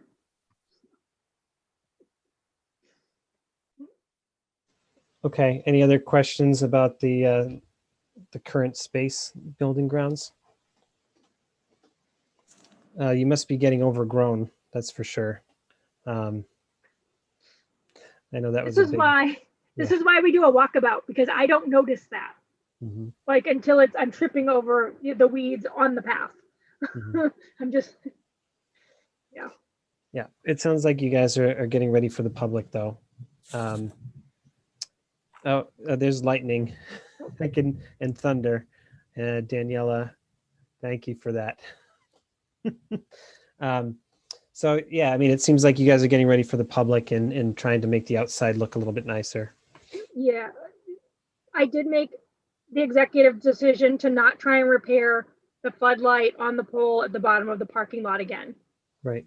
It was out for a long time. We finally got electricians in. It's out again. We are going to be open 2 nights beginning in June till 8 o'clock. And I think that there will be enough light for people to exit safely to their vehicles without having to dump a bunch of town money into this ongoing lighting issue on property that is not ours. So if you feel differently or you come the 1st of June and you feel like it's a safety concern, please let me know and then we can address it. But I think for now, like it just doesn't feel like worth doing. Yep. Okay. Cindy mentioned that there was plenty of lighting. So I don't think it'll be a concern. That's a good decision. We do like the porch or have lit the porch all winter because there's, the 2 steps up and then walking around to the front. I'm worried about people parking all the way down the hill and on the other side where that floodlight really illuminated the whole bottom half of the lot that was not hit by either the porch lights or the exterior floodlights in the top half of the parking lot by that big round planter. So, but again, June 8 o'clock, I think it'll be okay. Yep. Cindy. Beth, I picked up books yesterday and I never got to the library until about 8:20 and I still had it was almost gone at that point. So I don't think there's anything to worry about whatsoever. Yep. Okay. Moving on, we may lose power, so let's trudge on, right? Lightning storms coming. So COVID-19 update, Beth. So I drafted the press release a week after our meeting. I did send it out for feedback. I got a little bit of feedback. And then the town posted it. So I was like, okay, I guess that's what we're doing. Yeah. So, and then the day that it posted later that afternoon, the governor changed all the rules again. I attended the Board of Health meeting for Town of Grafton yesterday morning, and the attitude there seemed to be, we're following along with what the Commonwealth says, which is if you were vaccinated, fully vaccinated, you really don't need to wear a mask in any setting. Everything is open 100% as of May 29th. Kids inside their school buildings who are not vaccinated, which is everybody 12 and under, should still be masking, but they don't need to outside or at recess. And I really, I don't know what the press release that we sent out says. I really actually do not think we can mandate mask wearing in the building or capacity limits. So we're not going to. So the library will be open. It still will not be a destination like hang out and use the computers, just because I think we are going to be overwhelmed enough with shifting to serve the public. At the same time, we're still trying to finalize all these moving logistics. So we're gonna open for materials, and so you can come and say hi to your favorite librarian and get one last hurrah at St. Andrews for the month of June before we shut down in July to relocate. And I'm sure it will be just fine. Okay. Yeah. So I think it's within everybody's right to still wear a mask, whether you're vaccinated or not. I coach my son's baseball team, and out of respect, I've been vaccinated, but I still wear a mask around other people's kids because they're, not vaccinated, even though we're outdoors, and they're unmasked because they can be unmasked. So I'm kind of, when in that kind of a setting, I'm trying to follow like the school guidelines where the adults still need to be masked even though they're outside. Yeah. Although I'm not sure if that's changed as of May 29th. Who knows? But I think you're right. I mean, as much as you want to try to enforce something like that, I mean, you can't, and you have to get the police involved, and it's well within the patron's right to not have to wear a mask. So, Yeah. okay. We'll offer them paper ones if people want them. We'll have hand sanitizer.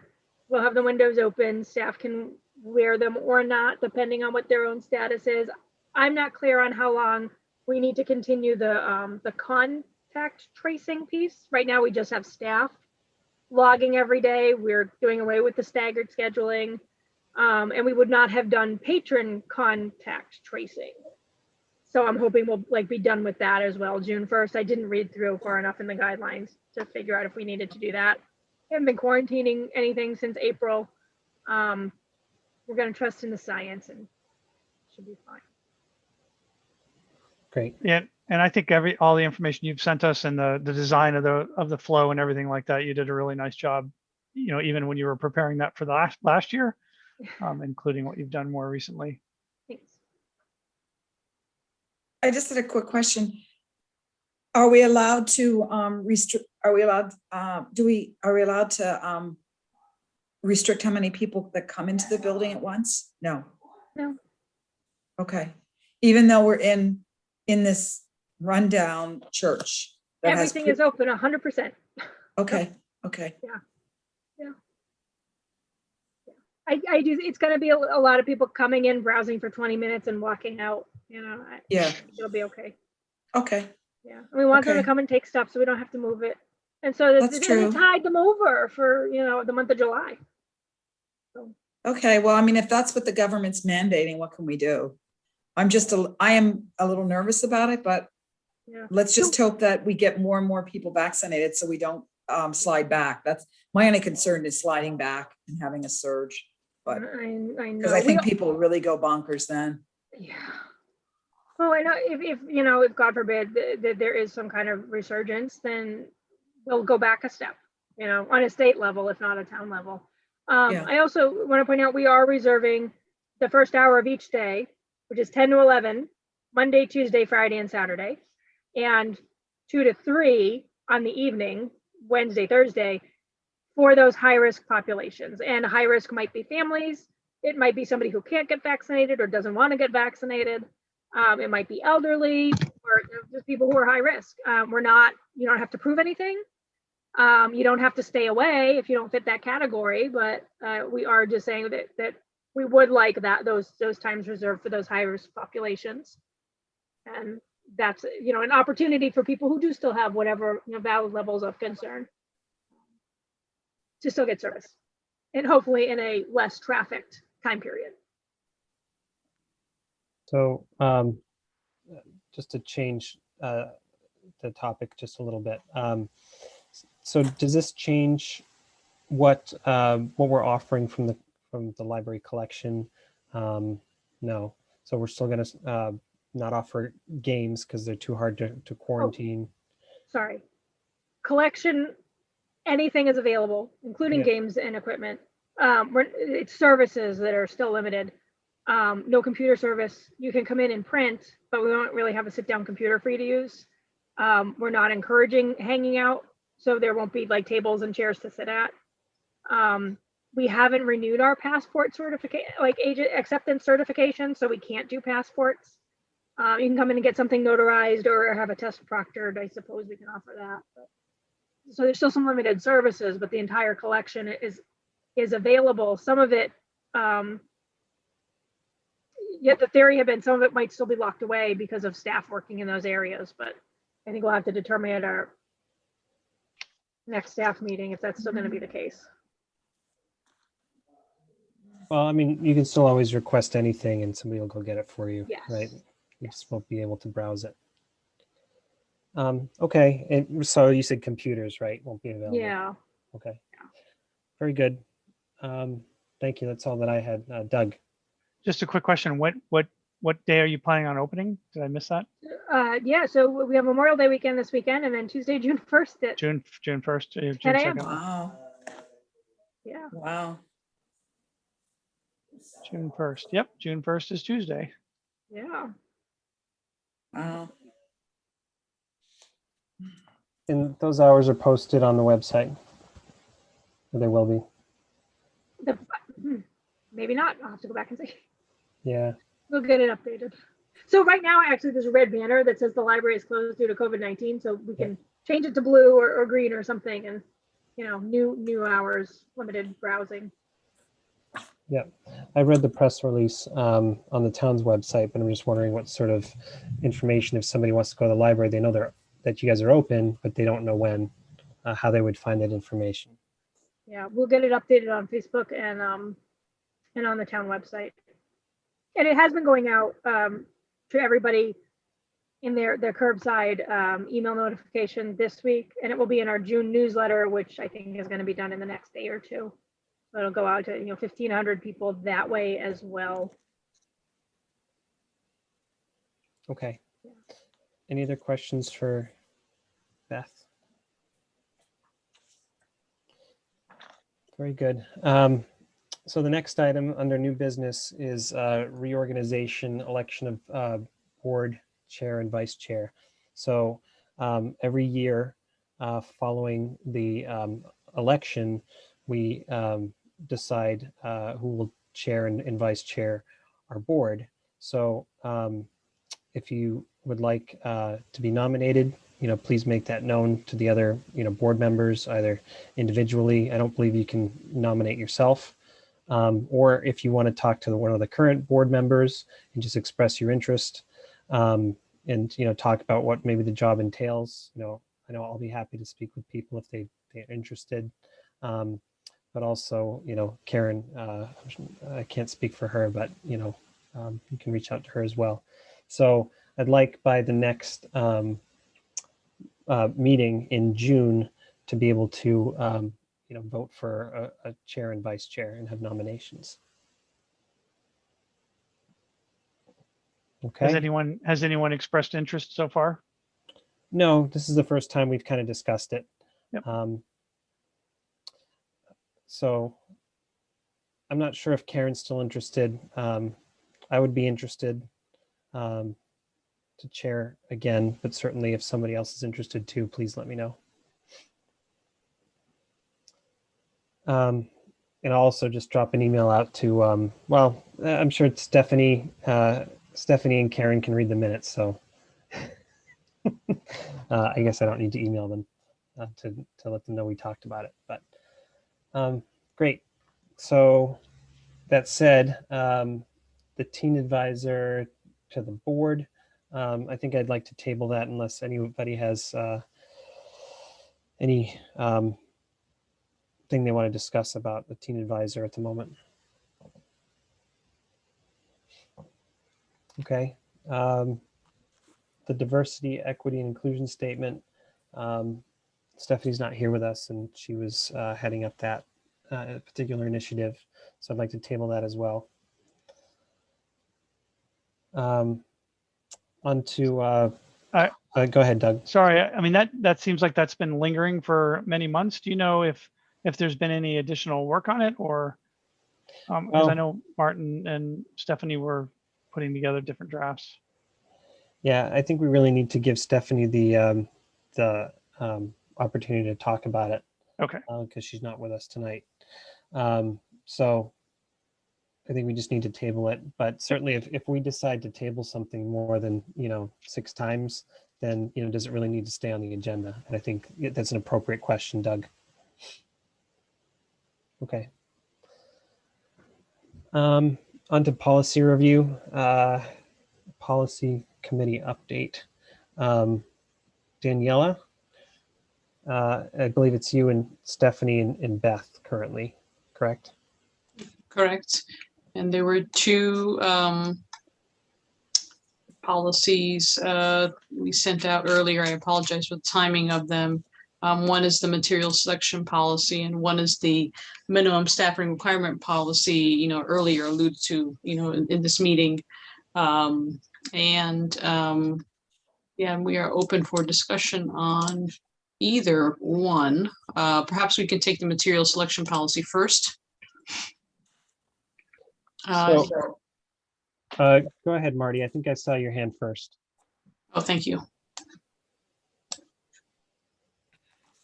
You're muted.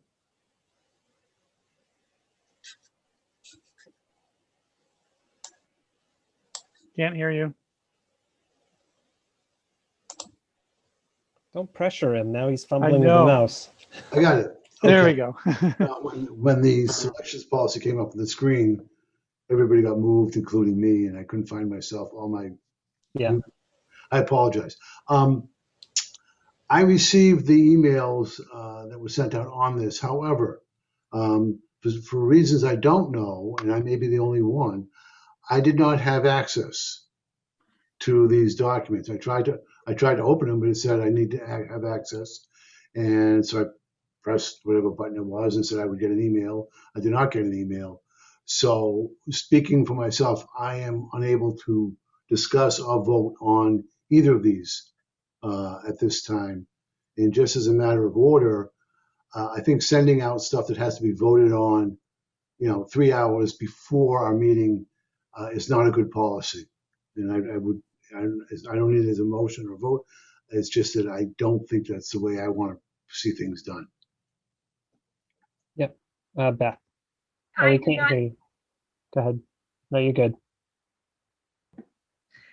I did not send it out because legal has not reviewed it yet. So the link that was shared was the draft that the committee had agreed on that has not been reviewed by legal, but it was a link maybe to a Google Doc. And there's something weird that happens with permissions. I'm really sorry that you couldn't see it. I did send it out because Daniela sent it out just so that people could have a copy of it as an attachment. And one thing that also happens is if you send out too many attachments, the town's email, which is Gmail, automatically converts them into Google Docs. So I can send things individually, but then you have a lot of emails. And I can try to be cognizant to send things to you individually if that's helpful. But you're right, it is not fair to send something out and expect a vote. And that's why actually these are dated 6/23, because my intent is that you now have them. You have a month to read them and provide direct feedback to the committee, who can then review them so that we can bring them to our June meeting. And we are still working on the meeting room policy too. Aaron, can I just respond for a second? Yep. I'm not asking for this committee to do anything in that particular problem right now. It would be good, Beth, if maybe you can help me out, because when I went on it, it didn't indicate anything about it being a Google Doc or anything. It just said I have to ask for permission. So maybe you can walk me through whatever that's involved there. But I'm done talking about it at this point in time. If the committee wants to talk about these policies, okay, fine. Yep. Thank you, Marty. And Beth, you answered the same questions that I had. One was, why is it dated for June? And two, you did mention that legal hasn't reviewed it yet. So even though it says on the agenda, that we were looking to vote for approval tonight, I misspoke because I know that we've been trying to approve these policies and I'm trying to move things forward. So we don't need to vote on these tonight. So I think we can table this unless Daniela, you have some more to say regarding the policy, just to give us some context. Maybe discuss some changes or where you feel that some of the policies needed updating. For the material selection, it is as it is. Yep. For review, but for the meeting room policy, yes, please look at the sections in terms of when there are different staffing levels or numbers. That is, and to accommodate, coverage, let's say. So I just want to bring people's attention to that. And that's, So, sorry, just to comment on something you said, Daniela. I think you said. Oh, I'm sorry, not meeting. Meeting policy, yeah. minimum staffing, Yeah. right? I meant Yeah. minimum staffing. I apologize. Minimum Yes. staffing Yep. requirement policy. Yep. Yeah. I just had a question about. So number 4, right? I think this is pretty well written, but it talks about if 5 staff members are available, right? 5 desks, but you generally would like to have at least 6 people, so you have 1 floater. Is that kind of what the policy is stating? Because I had to kind of do a little bit of math. So it didn't say anywhere that a properly staffed library should have 6, or maybe if it does, I counted lobby, children's room, between room, circulation, reference desk, and 1 to float. Yes, yep. So I did read that. Okay. Yeah. So I guess I answered my own question. so, okay, so it's right there is what you're saying? Okay. Yeah.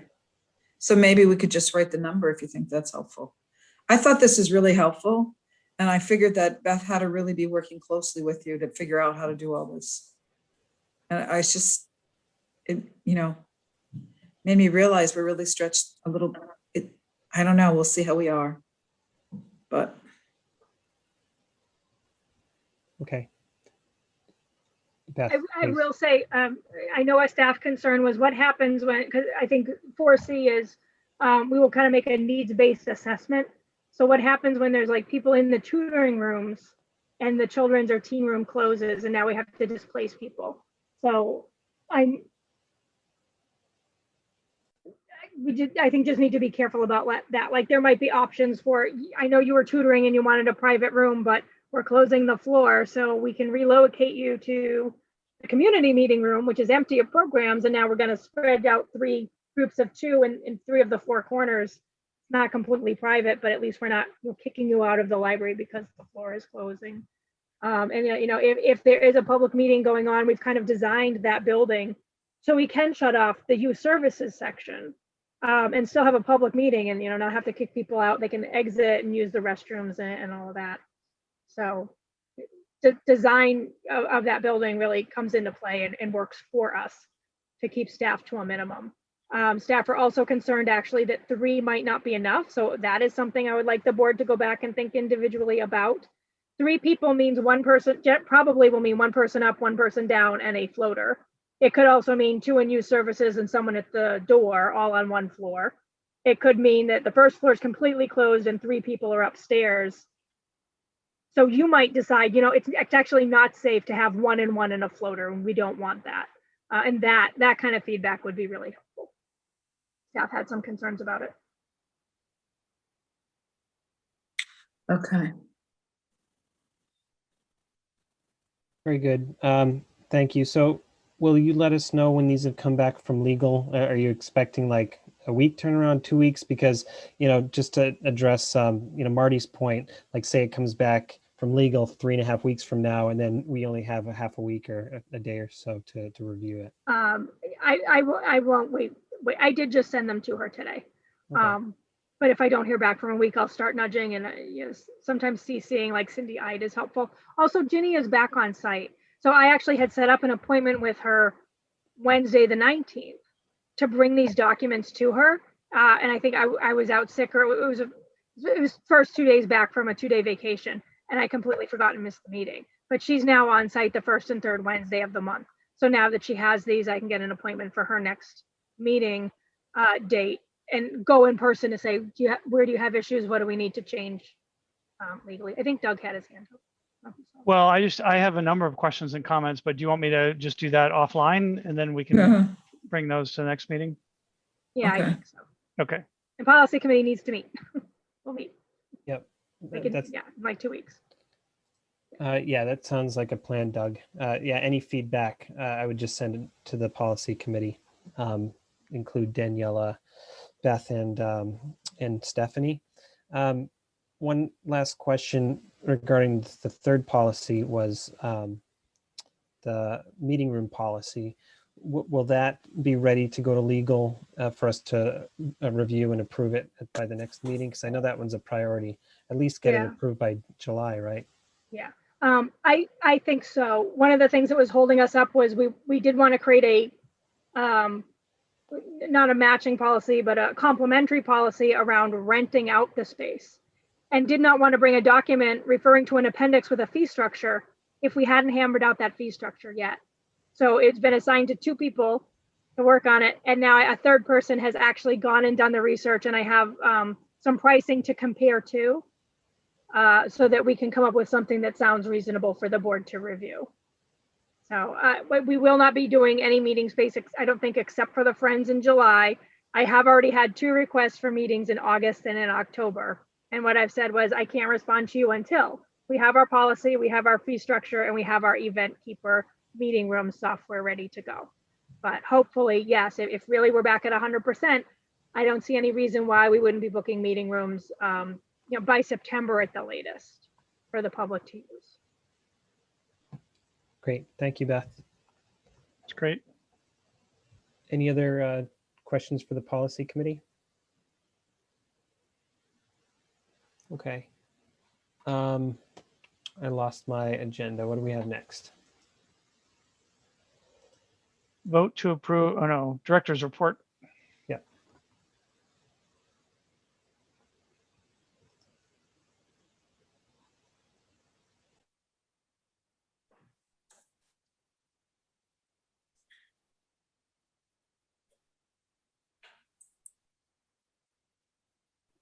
Sorry, I want to share the pretty graphic that I made. But there it is. So I know it feels funny. It's the end of May, but April is the last full month we have. So those are the stats that we're looking at. Most of our stats are a little bit lower all month. Either people are getting sick of us, or they were just off doing fabulous things over April vacation, or taking advantage of all the DIY programs that we had available instead of like the collection. So, curbside pickup was a little bit down. If I can move that. Home delivery, this is delivery, I think, to homebound people. Somebody said, we don't need you anymore. Remember, it can be a temporary or permanent service. So we had somebody drop. 2021 circulation stats just remain low in general, but digital for halfway through the year to be at over 12,000 digital items is pretty impressive. I'm never clear on if we're actually getting fewer reference questions or if we're just not tracking it very well, but both reference questions and staff placed holds were down this month. I didn't buy any nonfiction, I don't think, in April, so items added were really low. Give away a lot of new library cards. All of our social media subscriber numbers went up, except for Pinterest, that stayed the same. We continue to run programming, reading log type programming through Beanstack, and are getting ready to launch our summer reading program June 1st. The virtual programs are mostly children's room things and online book discussions via Slack. But then we also have all of these DIY kits, particularly around April vacation. So we had almost 500 people participating in programming for the month of April, which is really great. With the weather improving and museums lessening their COVID-related restrictions, museum pass numbers are up again.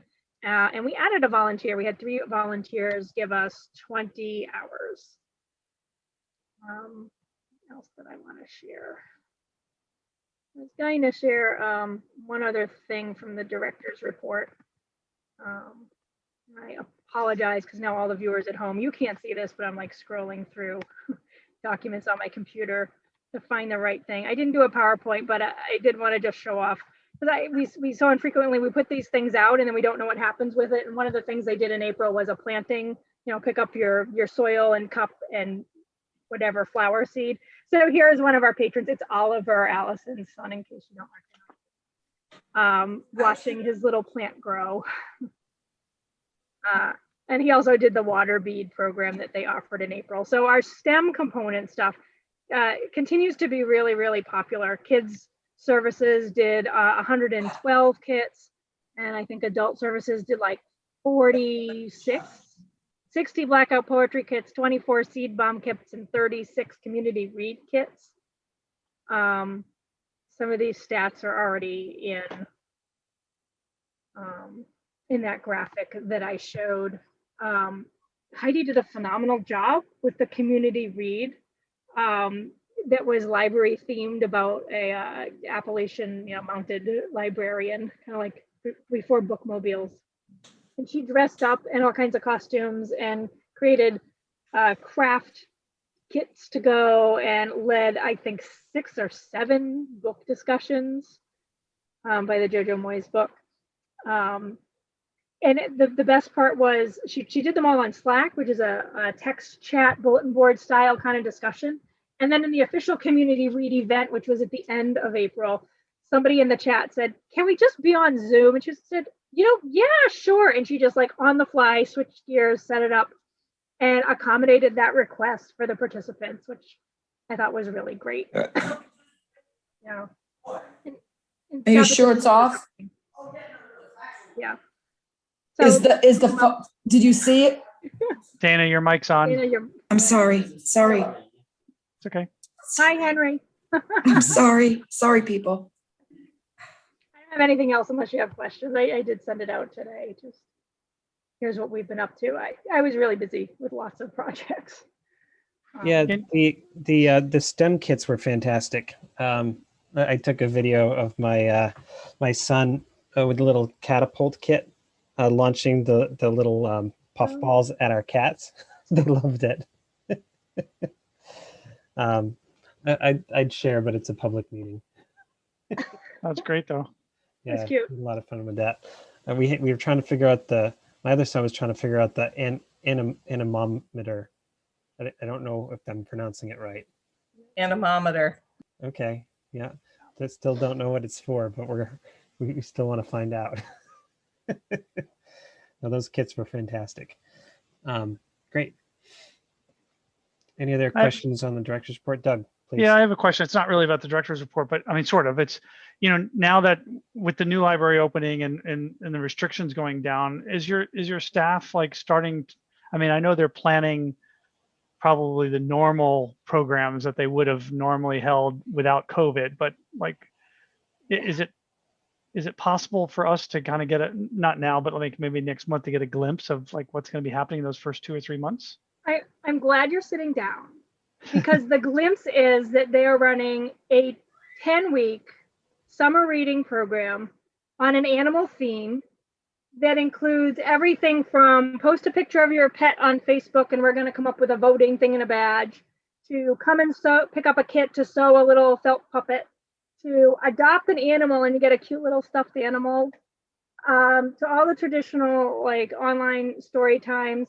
They contracted with Animal Adventures to offer 10 weeks of related content via video that you can watch, on your phone outside or at the beach or, from your warm, comfortable air-conditioned home, and earn badges for doing that. So there's no in-person programming. It is all still online and virtual because, again, like as we were putting the whole calendar together, we didn't know what was going to happen, and we knew we'd be closed for at least a month. So some of those kits are probably going to be picked up from the municipal center in July.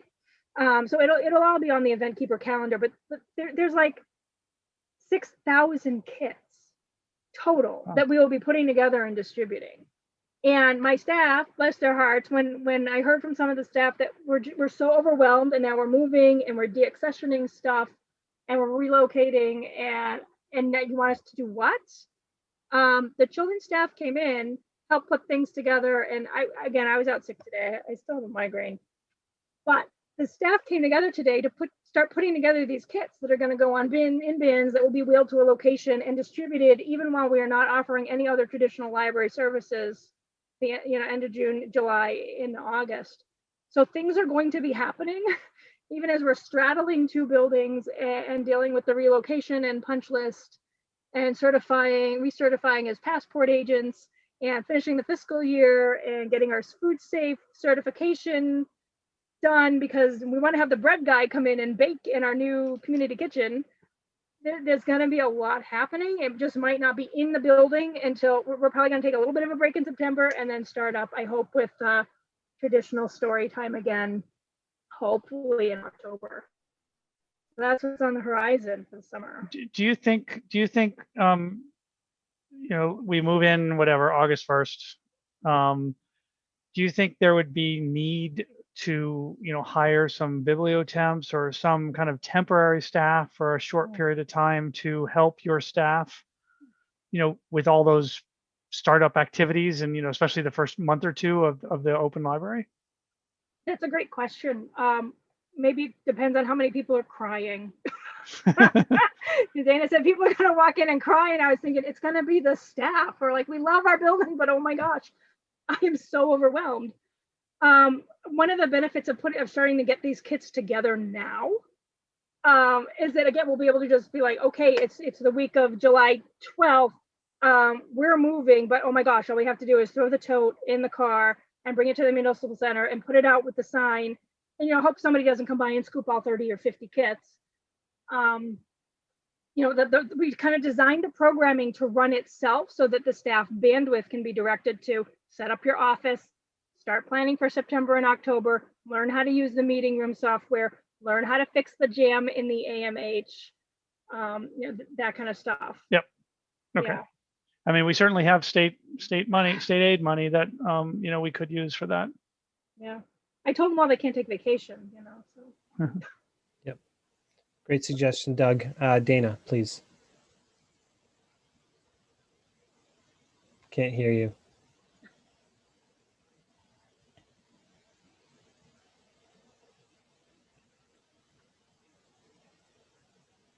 Okay. Can you hear me yet? Yep. I think that's a great idea, Doug, because I know it might be a hassle to think about it right now, but maybe there's some way they can help you, and why not make it go a little bit smoother? And people, I was just saying people would be crying with joy, but they are going to be overwhelmed. They really will be overwhelmed because they're going to have to figure out how to use everything. And it's going to be like incredible.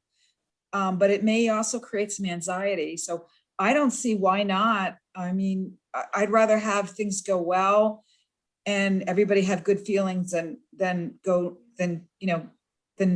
stress out. And, so we could talk about it offline, but I don't see why not. I think that's a great idea. I really do, because you do want to learn how to do everything and then do it right. And so. Yeah. And meanwhile, books are still coming in and have to get on shelves and all that stuff. People are going to be like going nuts. It's going to be wild, I think, but we'll see. So you're probably going to need some help, Beth. I wouldn't, right. I would rather you get help, even if it ends up that I'd rather have you get help than not get help. So I think that's excellent, Doug. That's an excellent suggestion. It's an amazing idea and a huge relief. It's also, though, why when I say a soft opening would be best to open on a half-day schedule. Yes, for absolutely. August, just so we can ease in. It will mean people will show up thinking it's open, Monday night, and then be upset that it's closed, and we'll have to deal with that. But well, we'll promote it. It's a new library. You want to get used to it. You want to learn how to use it. It makes sense to open it. If you do that, that gives you the opportunity to learn learn and then improve your services. So I think that's a great idea. And I do think it's better than just saying, we're going to close again and we'll open in September when we figure everything out. No. All right, I'll look into bibliotemps and come back with a price in June. Thank you. Great. Great idea. Any other discussion for Beth, director's report? I would like to go back because I think we missed discussing the COVID-19 Board of Trustees meeting, right? So I don't know what the executive order means for, for public meetings. I think it means we can start meeting again, right? So I think as a board, we need to come to that decision if we're going to all meet in person or if there's a way to meet like in a hybrid model if we need to go that route. But, I'd be happy to discuss with anybody who would like to have those discussions. We don't have to do it tonight, but maybe come to something, bring something to the board, before the next meeting. I guess theoretically July, at the end of July, we might be in the new building and open. We could have July meeting in the new library. So maybe next month we stay virtual and then July we're in, we decide to go public. I don't know. Well, are we going to be able to be recorded, right? Isn't that the question that Bob DeToma? That's a good question. If that's all going to be set up by then or not, I don't know. Good question. We can always be recorded. I am a producer and I can get the camera and we could just have a wide angle on the whole room. It wouldn't like spotlight on your face the way that it used to with the 3 cameras in the meeting room. And we may not have the live piece figured out, but we've actually never been live. We've always just been recorded. So Yeah. we can definitely record. Okay. So I can explore that option. But Okay. then I guess we just have to make sure all of us are comfortable. Of course. Well, we could still have the option of being virtual, I guess. Okay. And if If you wanted everyone- to, you if could you wear a wanted to. mask. Definitely. And dial in. I mean, we still have that remote policy, which you mentioned, Beth. I think that would be reasonable. Okay, great. So any other discussion, any motions regarding meeting as a board? Okay. So we had our public input. The next meeting is Wednesday, June 23rd at 7 p.m. We'll find out, we'll determine if that's via Zoom. Do I have a motion to adjourn? Okay, Dana, Sorry. we can hear you now. Now I can't hear you. Now can you hear me? Yep. I have to go in and, okay. I make a motion to adjourn. Fantastic. Any second? I will second that motion. Very good. All in favor? Aaron, aye. Dana, Aye. Doug, Doug, aye. Daniela, Aye. and Marty. Aye. All right, great. I declare this meeting adjourned.